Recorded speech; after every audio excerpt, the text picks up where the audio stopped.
आज हम बात करेंगे कर्मों के बारे में।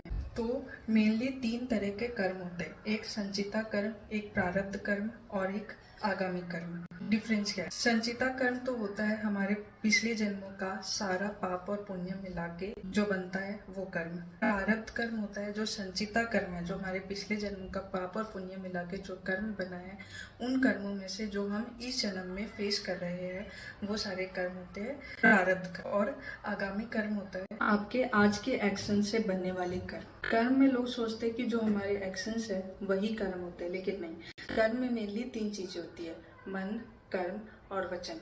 एक अच्छा कर्म बनाने के लिए आपका मन, कर्म और वचन तीनों ही शुद्ध होना चाहिए। मन का मतलब आप किसी के बारे में मन में भी बुरा नहीं सोचेंगे। कर्म जो आप एक्शंस लेते हैं वो हो गया कर्म, अपने एक्शंस में किसी के साथ बुरा ना करें। और वचन, किसी को अपने बोली से भी तकलीफ नहीं दे, वो हो गया वचन। फॉर एग्जाम्पल हमारे लाइफ में इतने सारे रिलेशनशिप्स होते हैं, मम्मी पापा, भाई बहन, सास ससुर, हस्बैंड वाइफ, फ्रेंड्स, रिलेटिव्स और कुछ एनिमीज। ये सारे लोग जो हमारे आसपास में होते हैं वो हमारे किसी न किसी अच्छे या बुरे कर्म के वजह से होते हैं। फॉर एग्जाम्पल आपकी शादी होती है, आपको लगता है कि आपकी सास अच्छी नहीं है, उस टाइम पे आपकी सास आपको अच्छी नहीं लगी तो आप क्या सोचते हो? चाहे आप उनको कुछ बोलो नहीं, लेकिन हो सकता है आप मन में उनके बारे में सोचते होंगे, या आप उनको डायरेक्ट बोल देते होंगे, कुछ कड़वे शब्द बोल देते होंगे, या अपने एक्शन से कुछ ऐसा करते होंगे जिनसे उनको तकलीफ हो। तो ये तीनों ही केस में क्या हुआ, आपने एक बुरे कर्म अपने अकाउंट में स्टोर कर लिए जिसका आपको बाद में उसको पे करना होगा।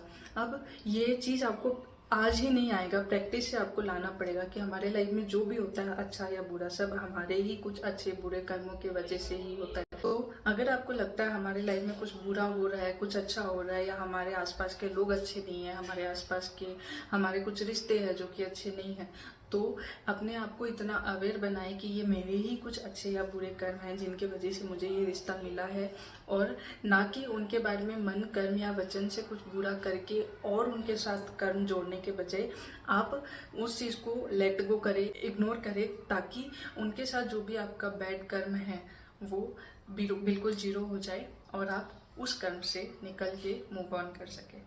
आने वाली वीडियोज में हम सुनेंगे वेद और पुराणों से कुछ कर्म से रिलेटेड स्टोरीज, तो फॉलो अलोंग।